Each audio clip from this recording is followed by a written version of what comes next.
আপনি যদি এই বিশ্বের টপ 100টা ধনী ব্যক্তিদের লিস্ট দেখেন তাহলে দেখতে পাবেন যে সবাই বিজনেসের মাধ্যমেই ধনী হয়েছে। কেউ সরাসরি বিজনেস করে ধনী হয়েছে, আবার কেউ বিজনেসে ইনভেস্ট করে ধনী হয়েছে। তাই আমরাও যদি ধনী হতে চাই তাহলে আমাদেরকেও বিজনেসকেই অবলম্বন করতে হবে। তাই আজকের এই ভিডিওতে আমি 7টি skill based small business idea নিয়ে ডিটেলসে আলোচনা করব, যেগুলির চাহিদা এখন আছে আর ভবিষ্যতেও থাকবে। তাই এই বিজনেসগুলিকে কিভাবে ছোট থেকে বড় করবেন সেটা নিয়েও আলোচনা করব। আর এই 7টা বিজনেস আইডিয়াকে যদি না পছন্দ হয়ে থাকে তাহলে আপনার জন্য কিছু প্রো টিপস আছে, যে টিপসগুলিকে ব্যবহার করে আপনি নিজের ইচ্ছে অনুযায়ী বিজনেস আইডিয়া খুঁজে নিয়ে সেটিকে ব্যবহার করতে পারেন। তো চলুন শুরু করা যাক। তো নাম্বার 1, টিউটারিং। ভারতীয় পিতামাতাদের কাছে তাদের ছেলে মেয়েদের এডুকেশন টপ প্রায়োরিটিতে থাকে। তারা সবকিছুর সঙ্গে কম্প্রোমাইজ করলেও নিজের ছেলে মেয়েদের এডুকেশনের সঙ্গে কোনো রকম ভাবে কম্প্রোমাইজ করে না। তাই তারা ছেলে মেয়েদের পড়াশোনা চালানোর জন্য এক্সট্রা টাইম ধরে কাজ করে, নিজেদের বিভিন্ন খরচাকে বন্ধ করে। কিন্তু প্রত্যেকটা পিতামাতা তাদের ছেলে মেয়েদের ভালোর থেকে ভালো এডুকেশন দেওয়ার চেষ্টা করে থাকে। তাই এই ধরনের পরিস্থিতিতে যদি আপনি কোনো সাবজেক্টে এক্সপার্ট হয়ে থাকেন বা কোনো সাবজেক্টে যদি আপনার ইন্টারেস্ট থেকে থাকে তাহলে টিউটারিং আপনার জন্য একটা বিজনেস মডেল হতে পারে।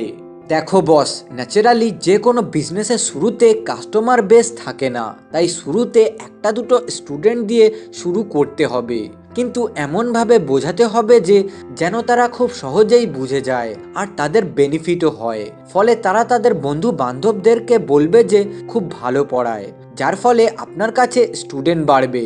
আর এইভাবে মাউথ টু মাউথ স্প্রেড হতে হতে একসময় আপনার কাছে অনেক স্টুডেন্ট হয়ে যাবে। ফলে আপনার একটা টিমের দরকার হবে। তাই আপনি নিজের মতো অন্য টিচার্সদেরকে হায়ার করে তাদেরকে ট্রেনিং দিয়ে এটাকে বিজনেসের মতো করে করতে পারেন, যেটা বিজনেস তো বটেই, সাথে একটা বড় দেশ সেবা। তো এটা তো বললাম অফলাইনের কথা। গত কয়েক বছর ধরে অনলাইন টিচিং বৃদ্ধি পেয়েছে, তাই আপনি আপনার বিজনেসকে অফলাইনের সাথে অনলাইনে ঘরে বসে দেশের যে কোনো জায়গার যে কোনো স্টুডেন্টের সাথে বা গ্রুপ অফ স্টুডেন্টের সাথে কানেক্ট করতে পারেন আর তাদেরকে নিজের সার্ভিস দিতে পারেন। অভিনয় শর্মা, ফিজিক্স বালার মতো অনেক সাকসেসফুল লোক আছে যারা অনলাইন টিচিং থেকে শুরু করে এখন একটা বড় বিজনেস দাঁড় করিয়ে নিয়েছে। তাই যদি আপনার মধ্যে সেই কনফিডেন্স থাকে, সেই ক্ষমতা থাকে যে আপনি লোকেদেরকে শেখাতে পারবেন, তাদেরকে ভ্যালু দিতে পারবেন, তাদেরকে নলেজ দিতে পারবেন, তাহলে আপনি কোনো ইনভেস্টমেন্ট ছাড়াই অনলাইন টিচিং শুরু করে সেটিকে আস্তে আস্তে একটা পজিটিভ বিজনেসে পরিণত করতে পারেন। Number 2, electronic device repairing. এখনকার সময়ে প্রায় সবার কাছে মিনিমাম একটা করে মোবাইল ফোন আছে। বাড়িতে টিভি, কম্পিউটার ও নানান রকম ইলেকট্রনিক ডিভাইস আছে। তো এই সব জিনিস তো সবসময় ভালো থাকবে না, খারাপ তো হবেই, আর খারাপ হলে রিপেয়ারিং এর প্রয়োজন পড়বে। তাই যদি আপনি যে কোনো একটা ইলেকট্রনিক ডিভাইস রিপেয়ারিং এর কাজ শিখে সেই রিলেটেড কাজগুলিকে নিয়ে একটা বিজনেস ক্রিয়েট করেন তাহলে আপনার বিজনেসে খুব ভালো গ্রোথ দেখা দিতে পারে। কারণ দিনের পর দিন যেমন ইলেকট্রনিক ডিভাইসের মার্কেট সাইজ বাড়ছে, ঠিক তেমনই ইলেকট্রনিক ডিভাইস রিপেয়ারিং এরও মার্কেট সাইজ বাড়ছে। তাই যদি আপনি কাস্টমারকে নিজের সার্ভিস দিয়ে স্যাটিসফাই করতে পারেন তাহলে আপনার বিজনেসে গ্রোথ হবে নিশ্চিত। সাধারণত এই বিজনেসটিকে দুরকম ভাবে করা যায়। প্রথমত হোম সার্ভিস। এখানে আপনি বা আপনার কোনো টিম মেম্বার কাস্টমারের বাড়িতে গিয়ে তার ডিভাইসে যে প্রবলেম আছে তার সলিউশন দিয়ে থাকে। আর দ্বিতীয়ত কোনো সেন্টার খুলে আপনি নিজে বা আপনার মতো লোকেদেরকে হায়ার করে তাদেরকে দিয়ে কাস্টমারদেরকে সার্ভিস দিতে পারেন। এখানে আপনার কাছে একটা বড় চ্যালেঞ্জ আসতে পারে যে মার্কেটে আগে থেকেই অনেক বড় বড় সেন্টার স্ট্যাবলিশড, তাহলে কাস্টমার আপনার কাছে আসবে কেন? তো আপনার কাছে যদি মার্কেটের প্রবলেমের সলিউশন থাকে তাহলে আপনার কাছে কাস্টমার আসতে বাধ্য। ইলেকট্রনিক ডিভাইসের ক্ষেত্রে বেশিরভাগ সময় লোকেদেরকে নিজের ডিভাইস রেখে যেতে হয়, সময় মতো রিপেয়ারিং হয় না। যদি আপনি তাদের এই সমস্যার সমাধান খুঁজে দিতে পারেন তাহলে আপনার বিজনেস রকেটের গতিতে বৃদ্ধি পাবে। Number 3, mehndi designing. অনেক লোকেরা মনে করবে যে মেহেন্দির আবার বিজনেস হয় নাকি। হ্যাঁ জি স্যার, হয়। কয়েকদিন আগে আমি এক বিয়ে বাড়িতে গিয়েছিলাম। সেখানে গিয়ে আমি দেখি একজন কয়েকটা মেয়েকে মেহেন্দি করে দিচ্ছে। তাই দেখে আমি প্রথমে ভাবলাম হয়তো ফ্রিতে করে দিচ্ছে, কিন্তু না, সে প্রতিটা হাত মেহেন্দি করার জন্য 250 টাকা করে নিচ্ছে। এবার যদি সে প্রতিদিন 10টা করে হাত মেহেন্দি করে থাকে, তাহলে সেই মেহেন্দি করে তার প্রতিদিনের ইনকাম হবে 2500 টাকা, আর মাসে হবে 75,000 টাকা। আর মাসে 75,000 টাকা ইনকাম করাটা কম নয়। মেহেন্দি বিজনেসে প্রচুর স্কোপ আছে, কারণ এই বিজনেসটা দুটি এমন জিনিসের সঙ্গে লিঙ্ক আছে যেগুলির মার্কেট খুব বড়। আর সেগুলি হলো, এক, ওয়েডিংস অর্থাৎ বিয়ে। ভারতে প্রতিটা বিয়েতে অনেক বেশি খরচা করা হয়, আর এই মেহেন্দির বিজনেস সোজাসুজি ওয়েডিংসের সঙ্গে লিঙ্ক আছে। 2, ফেস্টিভ্যালস অর্থাৎ অনুষ্ঠান। বিভিন্ন অনুষ্ঠানের সময়ও মানুষ অনেক টাকা খরচা করে সাজতে ভালোবাসে, তাই সেই সময়ও লোকেরা, বিশেষ করে মেয়েরা, মেহেন্দি করে। তাই এই দুটি মার্কেটকে দেখে আপনি মেহেন্দির বিজনেস শুরু করতে পারেন। প্রথমে আপনি নিজে মেহেন্দি লাগানো থেকে শুরু করতে পারেন, আর তারপর যখন আপনার কাজ ভালো হবে তখন আপনার ক্লায়েন্ট বাড়বে, আর ক্লায়েন্টের সংখ্যা বৃদ্ধি পেলে আপনি নিজের মতো কয়েকটা মেহেন্দি আর্টিস্ট নিয়ে একটা টিম বানিয়ে বিজনেসটাকে ভালোভাবে করতে পারেন। Number 4, makeup artist. এটা অনেক বড় একটা সেক্টর। কোনো মুভি তৈরি হলে কয়েকটা মেকআপ আর্টিস্ট সেই মুভিতে কাজ করে, আর মুভিটা যতদিন তৈরি হবে ততদিন তারা কাজ করবে। এখন ওটিটি প্ল্যাটফর্ম বাড়ছে, তাই সেগুলিকে চালানোর জন্য ওয়েব সিরিজের সংখ্যাও বাড়ছে, আর এই ওয়েব সিরিজ বানানোর জন্যও মেকআপ আর্টিস্টদের প্রয়োজন পড়ে।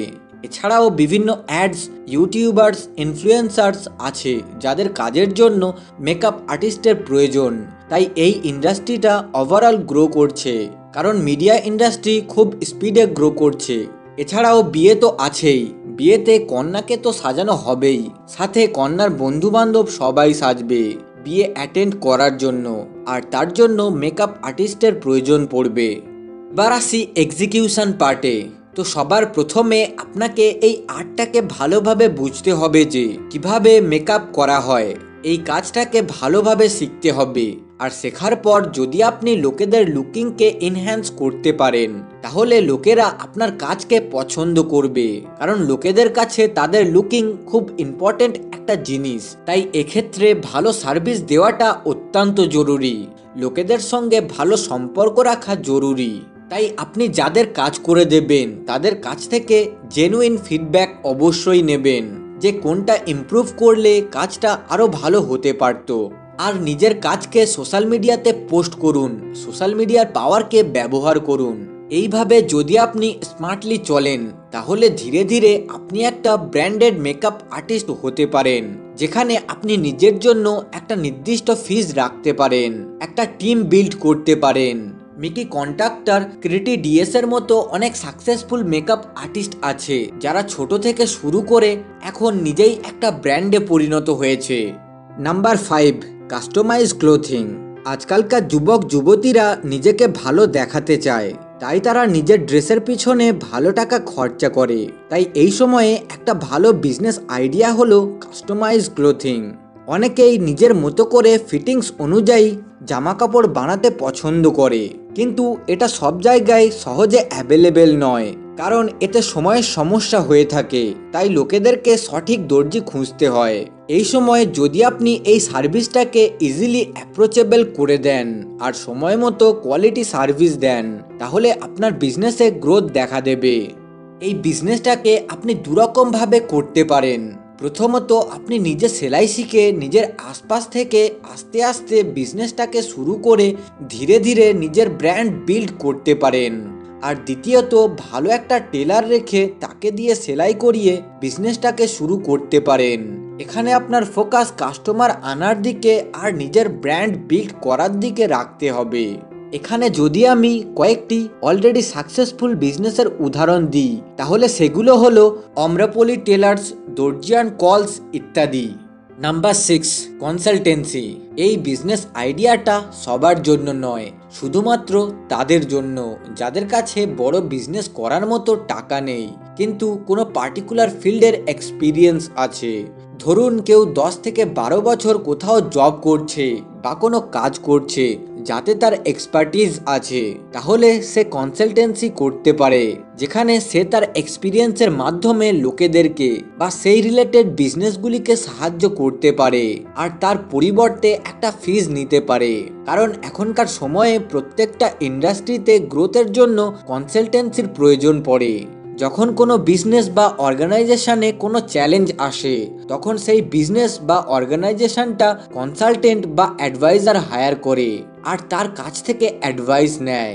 প্রত্যেকটা ফিল্ডে কনসালটেন্ট দরকার, IT, health care, finance, HR, social media ইত্যাদি। তাই যদি আপনারও কোনো ফিল্ডের এক্সপিরিয়েন্স বা এক্সপার্টিজ থেকে থাকে, তাহলে আপনি কনসালটেন্ট হিসাবে বিভিন্ন কোম্পানিকে সার্ভিস দিতে পারেন আর সার্ভিস হিসাবে তাদেরকে অ্যাডভাইস দিতে পারেন, তাদেরকে গাইড করতে পারেন ইত্যাদি। Number 7, freelancing. এই বিজনেস আইডিয়াটা সবার জন্য। এটাকে যে কেউ নিজের ফ্রি টাইমকে ইউটিলাইজ করার জন্য ব্যবহার করতে পারে। যদি আপনার কাছে copywriting, video editing, graphic designing and social media ম্যানেজিংয়ের মতো কোনো স্কিল থেকে থাকে, তাহলে ফ্রিল্যান্সিং আপনার জন্য। এখানে আপনাকে ফাইবার, আপওয়ার্কের মতো ফ্রিল্যান্সিং ওয়েবসাইটগুলিতে নিজের কাজের একটা পোর্টফোলিও বানাতে হবে আর তারপর কোনো ক্লায়েন্ট এসে কাজ করাতে চাইলে তার কাজ করে দিতে হবে আর তার বদলে আপনি ফিজ নেবেন। এই বিজনেসটাকে প্রথমে আপনি নিজে শুরু করতে পারেন আর তারপর এখান থেকে ভালো মতো ইনকাম আসলে নিজে একটা টিম বানাতে পারেন আর টিম বানালে আপনার ইনকাম বহুগুণে বেড়ে যাবে। কারণ আপনি একা মানুষ কত কাজ করবেন? ধরুন আপনি একা প্রতিদিন 10 ঘন্টা কাজ করেন আর তার পরিবর্তে 1000 টাকা নেন, মানে আপনার আওয়ারলি রেট হলো 100 টাকা। এবার যদি আপনি 10 জনের টিম বানান, তাহলে 10 জন যদি প্রতিদিন 10 ঘন্টা করে কাজ করে, তাহলে প্রতিদিন আপনার কাজ হবে 100 ঘন্টার আর সেই 100 টাকা আওয়ারলি রেট অনুযায়ী আপনার প্রতিদিনের ইনকাম হবে 10,000 টাকা আর মাসে 3 লাখ টাকা। এবার যদি আপনি মাস শেষে সেই 10 জনকে 15,000 টাকা করে স্যালারি দেন, তাহলে মাস শেষে আপনার কাছে 1.5 লাখ টাকা থাকবে। আর এটাই হচ্ছে পাওয়ার অফ টিম। তাই এটার জন্য আমি প্রত্যেকটা বিজনেসের ক্ষেত্রে টিম বানানোর কথা বলেছি। আমি আশা করছি এই 7টি বিজনেস আইডিয়ার মধ্যে কোনো একটি আপনার পছন্দ হয়েছে, আর না যদি পছন্দ হয়ে থাকে তাহলে আপনার জন্য প্রো টিপস আছে। আর সেটি হলো আপনাকে নিজেকে কিছু প্রশ্ন করতে হবে যে আপনার কোন কাজটা করতে ভালো লাগে, মানে কোন কাজটা করলে আপনার সময়ের কোনো খেয়াল থাকে না আর সেই কাজটাতে বিজনেস স্কোপ আছে কিনা, অর্থাৎ সেই কাজটার দ্বারা মানুষের সাহায্য হবে কিনা আর তার পরিবর্তে আপনি টাকা ইনকাম করতে পারবেন কিনা। এই প্রশ্নের উত্তরগুলি যদি হ্যাঁ হয়ে থাকে, তাহলে সেই কাজটা নিয়ে আপনি একটা বিজনেস বিল্ড করতে পারেন। সবশেষে যদি এই ভিডিওটা একটুও ইনফরমেটিভ মনে হয়, তাহলে ভিডিওটাকে আপনার বন্ধু বান্ধব, আত্মীয় স্বজনের সঙ্গে শেয়ার করুন। আর যদি আপনি এই ভিডিওটাকে ফেসবুকে দেখে থাকেন, তাহলে ফলো করুন। আর ইউটিউবে দেখে থাকলে চ্যানেলটাকে সাবস্ক্রাইব করুন। More knowledge, more implement, improve life.